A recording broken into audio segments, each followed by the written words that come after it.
Okay, so this project is just a basic finger joint box where the two sides kind of lock together like fingers, basically. This one's been put together, but I have to cut off the lid. This one's all laser cut, but finger joints are a common one.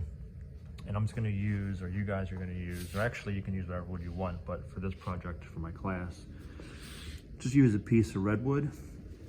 This is probably like a 1/2 inch thick, maybe a little bit thicker, maybe it's like 5/8 inch thick. This will work for any finger joint box. Basically just go grab some wood out of the bin here.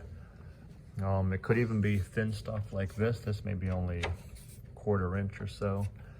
It could be thicker. You just gotta find the wood. Even little small pieces like this, you could make a little box out of this. Just a real shallow box, like a coin for coins or something. So all this wood is good to use. Okay, so if we're gonna use this piece, although like I said, you can use whatever you want.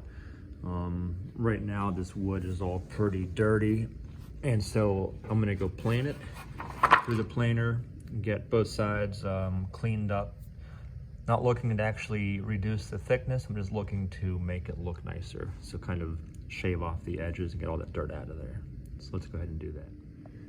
And by the way, if you want to use like a Baltic birch plywood for the box instead of using redwood, you can.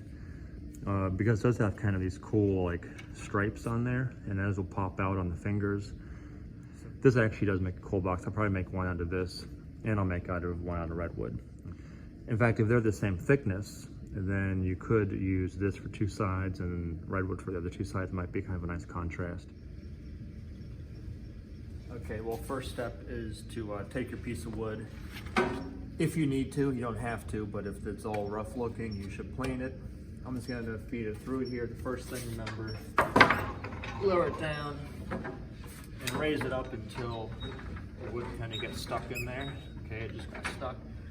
I take it off a spin, just take it out, raise it back up a spin, and I'll kind of begin from there, although it probably won't hit until maybe 1 or 2 more turns. But this is where I start. Take off just enough to clean it up.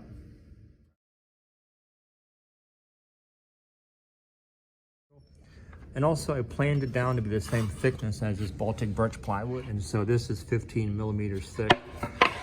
And so I didn't measure this, I just planed it until when I put it on the ground, it's the same level. So maybe I'll do 2 sides with redwood, and I'll do 2 sides with Baltic birch plywood. And I'll probably do also one with all just redwood. Okay, it's up to you. But if you're gonna mix in different colors, different species of wood, make sure you plane them to the same thickness, and you cannot plane plywood. Plane the real wood to match the plywood.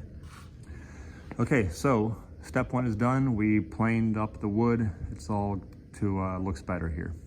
Now step 2 is cutting it on the table saw.